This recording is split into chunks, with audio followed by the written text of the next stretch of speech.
Yo, what's going on, guys? Crispy Flakes here. For today's video, we are going through every NBA team's biggest offseason needs. So have this be, things they can fix via the draft, free agency, maybe just motivating guys or re-signing guys that are already on their roster. So yeah, that's assuming the season's over with and we go into the offseason. I'm hearing the latest talks being that the NBA might come back for the playoffs in Florida, which is okay with me. Give me any basketball at this point. I will definitely be happy about that. My Detroit Pistons supposed to be playing game 1 of the NBA Finals right now against the Seattle Supersonics, but unfortunately, no season. It's not going on right now, right, guys? So before we get going on today's video, I need you guys to do me a quick favor and drop a like on, man. 1,000 likes is always the goal. And of course, if you are one of the 49% of people that watch my videos, they're not subscribed. If you don't mind, hit that subscribe button. It would be greatly appreciated. Let's go ahead and get going on this article. So the first team we have is the Atlanta Hawks need perimeter defender, and there's one player that comes to my mind that would be like the perfect fit alongside Trae Young, and that's Marcus Smart. I would love so much if this team went for Marcus Smart. He's got the defense. His three-point shot, it's not bad. Yeah, it's not the greatest one out there. It's not the greatest three-point shot, but like he can definitely knock it down. Can be a ball handler and everything. I just feel like Marcus Smart, that grit and grindness that he has, would definitely, elevate this Atlanta Hawks team to another level. Hopefully a playoff team at least, right? Next up, we got the Boston Celtics with a backup point guard. So, yeah, I actually do like Carson Edwards a lot. I don't really think he's ready to be a backup point guard. Like, sure, he can play some garbage minutes and stuff like that, but I do think in the future, that will probably be the backup. So you want more like a veteran, short-term kind of guy that can really mentor a guy like Carson Edwards. And one play that comes to my mind is actually DJ Augustin, who's of course been the starting point guard for the Orlando Magic for the past few seasons. I feel like he would give a nice scoring spark to the Boston Celtics. And of course, being like a 5'11" player, he could definitely mentor Carson Edwards, who's also a shorter point guard, just kind of show him the ropes about how to really, utilize their stuff at that position, being a little bit undersized, today's standards at that spot, man. So yeah, DJ Augustin sounds like a good choice for the Celtics. Next up, we have the Brooklyn Nets with a Wily veteran, and I think what they mean by that is, just get like those guys that can not really play every single game, but like the 13th man on the roster, those type of players where it's like if you can fill those out with good locker room guys, good veteran guys, guys that if somebody does get in foul trouble, you can count on them, for a game to come out there and produce. I think of a lot of players in the past, a lot of championship teams. I think guys like, David West or Kyle Korver, players like that from the past that really just, it seems like every NBA Finals, there's one of those guys, Mike Millers, Channing Frye's, Richard Jefferson's, that just have like that one game. It's like you forgot they were even the NBA. And they come in and they play like 20 minutes and they score like 15 points. Like, oh yeah, those are definitely much needed players for championship teams. Next up, we got the Charlotte Hornets, some high upside. And we got a picture of Christian Wood. Yeah, he's a very high upside player. I feel like they have the high upside. It's just like risky upside because I do like Miles Bridges. I do like Malik Monk. I still think he could be something here in the NBA. It's just like, the clock is kind of ticking. Devontae Graham, Terry Rozier, all good young players out there. But yeah, Christian Wood would obviously fit in with them because they do need a center. Cody Zeller is so like average and basic. That's like, he's not a bad player, but yeah, so high upside would definitely be nice. I'm sure they can get that via the draft, assuming they don't screw up the draft pick. Next up, we got the Chicago Bulls, a competent lead playmaking. So I think it's kind of a similar circumstance to the Boston Celtics. The Celtics more so talk about the backup point guard. This is more so talk about the Bulls starting point guard.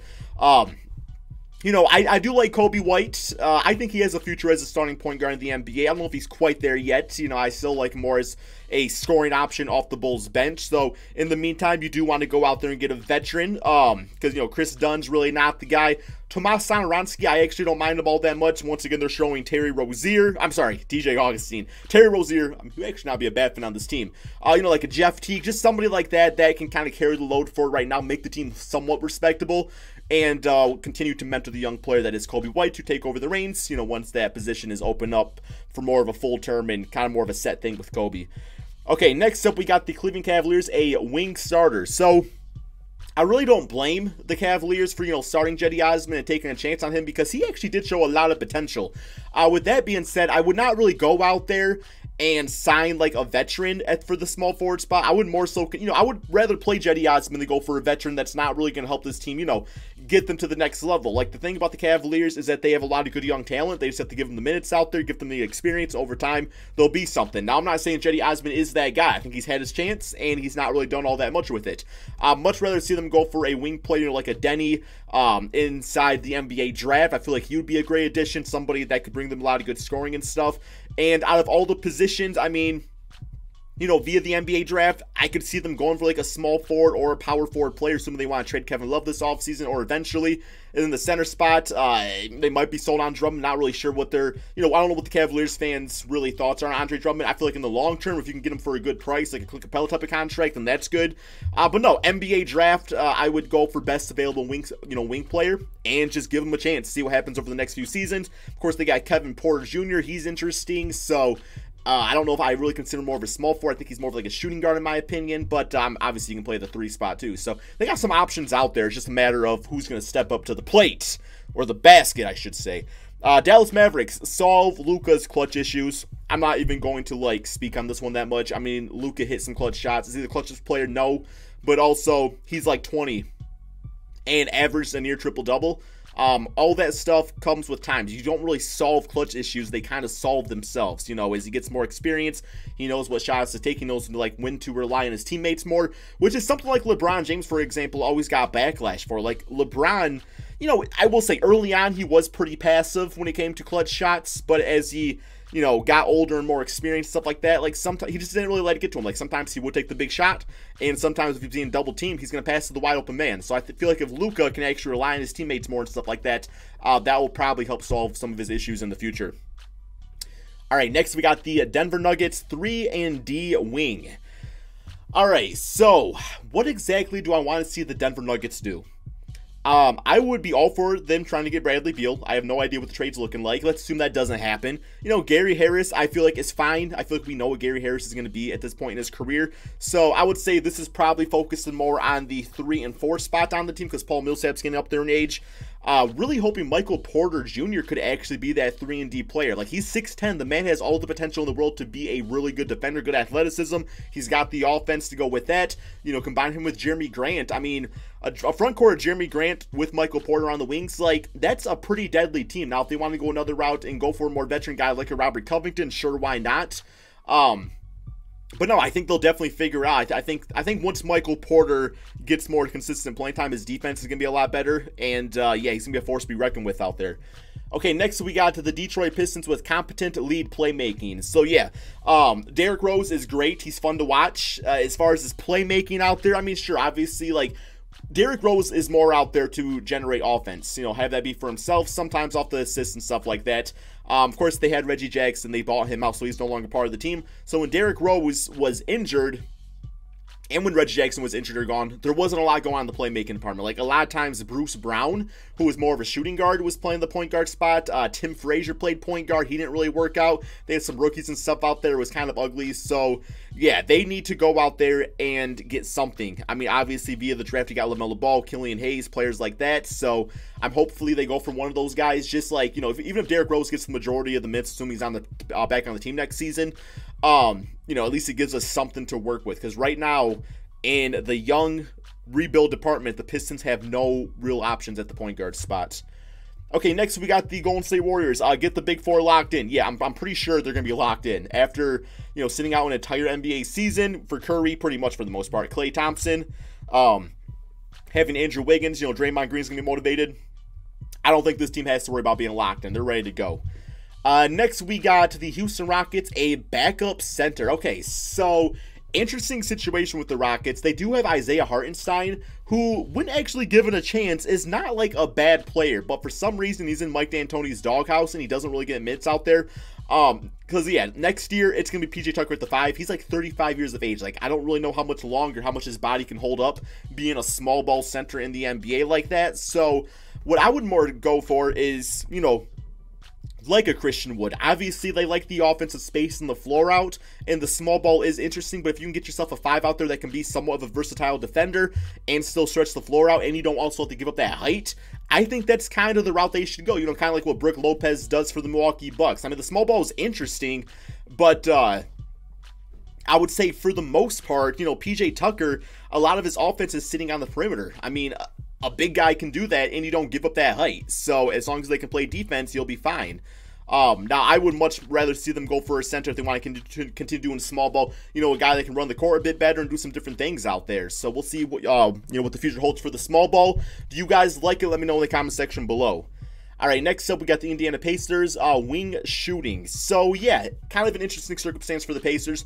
I do think their three-point shooting in general will improve next season. One big reason, of course, is Victor Oladipo. He does shoot about 5 to 6 attempts per game historically, so having him back on the team will definitely help out with that. And, of course, players like Jeremy Lamb will now be on the bench. Holiday, of course. And they got TJ Warren, who shoots like 5 a game, so that's fine. I would actually like to see Sabonis open up his three-point shot a little bit more. He usually shoots like maybe 1 a game. I don't even think he's shooting them anymore. This is more so based off last year's stats. But yeah, Sabonis definitely has potential, I think, to make some three-point shots. Miles Turner shoots like 4 a game. So it's there. It's just the star player being Sabonis and Oladipo. Sabonis don't shoot him, and Oladipo was out. So I think it's one of those things that will kind of fix itself over time. Okay, next we got the Los Angeles Clippers. Keep Kawhi Leonard and Paul George healthy. Well, you can't really control that. It does suck that if this season does not finish, then, you know, the Clippers traded away all those draft picks, all those assets to get these guys on the team together like this, man. And to lose a year of that would really suck, because then essentially there's only 1 year left of having these guys together before some money is due, or they decide maybe potentially to go somewhere else. So those guys got to stay healthy. They got to go all in next season. No load management is going out there. Well, I guess you do want to load manage to some extent if it does mean keeping them healthy. But I don't know, man. Like, after this season, a lot of load management they tend to do, they should be good to go.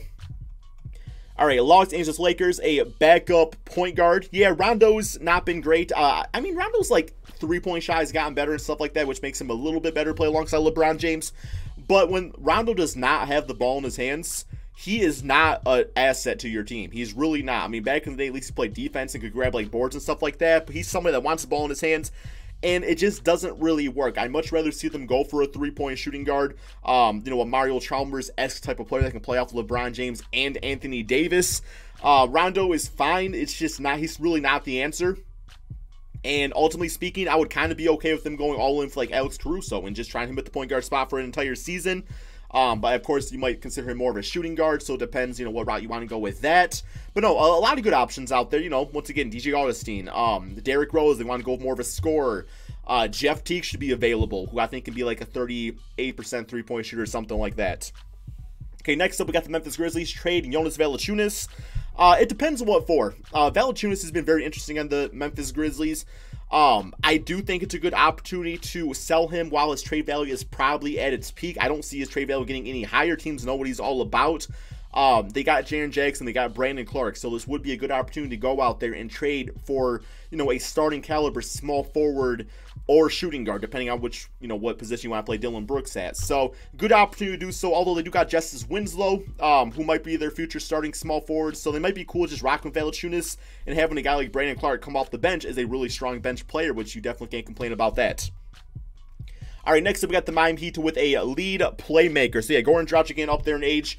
And then you got Kendrick Nunn. Now, Kendrick Nunn's great. He's a good scoring point guard, but as far as a playmaker, I mean, I personally like Kendrick Nunn off the bench. Like, as a sixth man with Tyler Hero, assuming Tyler Hero doesn't get to start in the future, although he probably will. Eventually, you're probably looking at Hero at the 2, Jimmy Butler at the 3. So, yeah, I love for this team to go for a Chris Paul, you know, make a big-time splash via trade and try to go for him for a season or two, just to kind of see what happens out there. I think that'd be probably the best route to go if the Miami Heat are really looking to contend for an NBA championship in the short term.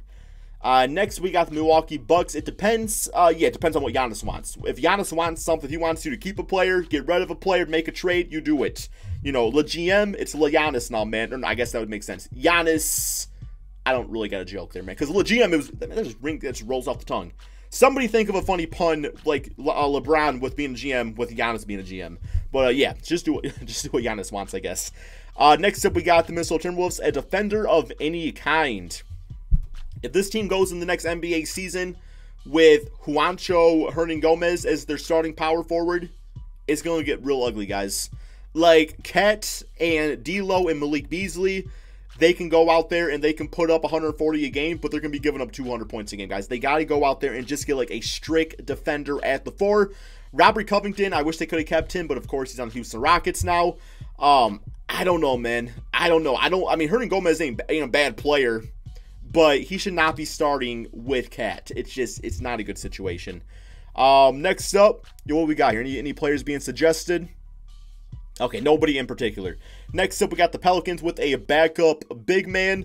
Yeah, I would probably trade away Derek Favors and give Jackson Hayes the start. And then, because the thing about Derek Favors and Jackson Hayes, both those guys play on the inside. They need backup center or a starting center, whatever route you want to go, that kind of plays the polar opposite of with the way the other guy plays.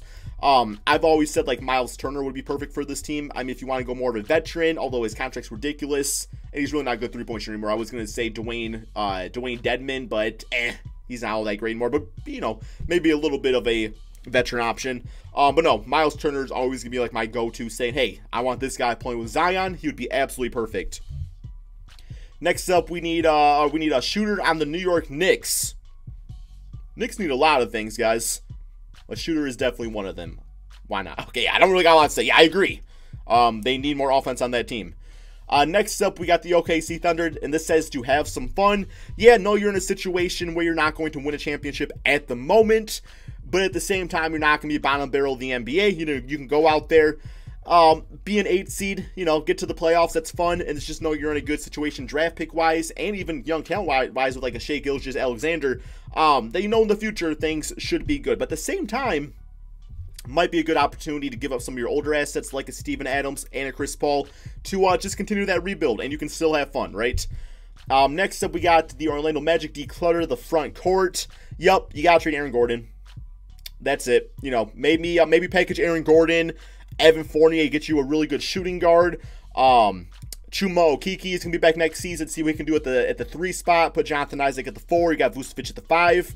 Or you can package Gordon either with Mo Bamba, probably get a really good player there. A lot of different routes this team could definitely take.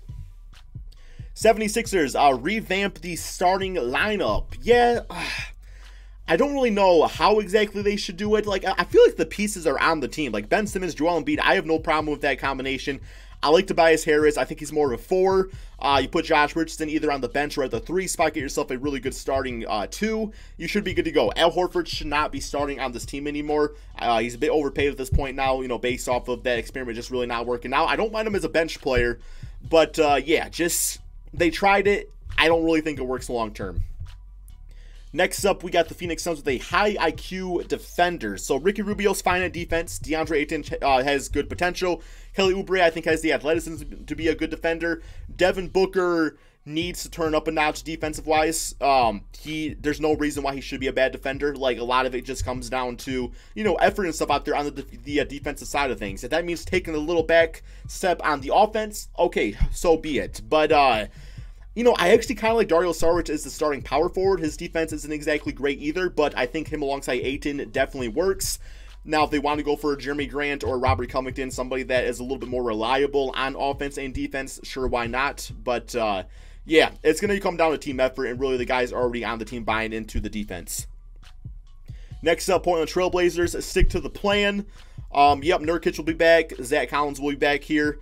Rodney Hood, maybe they re-sign Carmelo Anthony. They got a lot of good pieces. It's just the Portland Trailblazers, their situation is that they had a lot of injuries. There's nothing you can do about it. Usually, you know, the injury bug usually hits about 2, 3, 4 teams every single season. And unfortunately for the Trailblazers. Now, you got to think, though, they're still making a run at the playoffs. So even with all those injuries, you know, being able to grit and grind your way to the playoffs, it shows a lot about Damian Lillard in the heart of this team. And I think it leaves them in a pretty good spot. Now, if you want to get crazy, you know, maybe you look for a Nurkic or a CJ McCollum trade, assuming you want to try something new. Sacramento Kings figure out the shooting guard spot they already have. They benched Buddy Hield. He's not going to forget that. They chose Bogdan. Buddy Hield will get traded this NBA offseason. Next up, move on from DeMar DeRozan. I mean, if DeMar, no, because he got a player option, so he's not going to, like, sign for less money. That's not going to happen. Yeah, I'm okay with that. I mean, DeMar and LaMarcus Aldridge, you know, the best they're going to do is get this team, like, at best, a 6 seed. At best. I don't even think that's the case. It's time to move on, save the money, you know, maybe rebuild next season, and then you go into 2021 with a lot of cap space, and also a top-notch draft pick probably too. Toronto Raptors, second unit scoring. I disagree. This team already has second unit scoring. They just got to make sure they can lock up the guys in free agency. Serge Ibaka, I believe, is expiring contract. Marcus Salve can get back. Terrence Davis, I think has really, I don't want to say star potential, but he's got really good bench player potential at least. Norman Powell, of course, is great. They got OG out there, Fred VanVleet. It's just about getting those guys back on the team. Now, it's going to be very expensive to get all those guys back, so you kind of have to, pick and choose. But it's there, man. They got a lot of good young players off that, on that second unit. Solve the Gobert Mitchell riff. Last I heard, they're fine. Not going to talk much more about it. And finally, we got the Washington Wizards. Find a defender of any kind. Yes, they need to go into the draft. I don't know if they got a first rounder and a second rounder or 2 first rounders or whatever. Whatever you got, you go out there and you use those draft picks. Listen up, Washington. You use those draft picks and you get the best defenders possible, man. I don't care who. You get them out there. You got a lot of other good talent on the team. Rui Hachimura, great. Bradley Beal, of course. John Wall should be back. Get some defense. You'll be good to go. That's the end of the video. Here, there goes. That's the end of the video, guys. Sorry, man. Talking straight like this. Kind of stumbled through your words quite a bit. But hope you guys did all enjoy. Love these type of articles, man. Always a fun time. So, yeah. Let me know. Did you guys watch the entire video, guys? Let me know in the comment section below. Thank you all so much for watching. And peace out, my friends.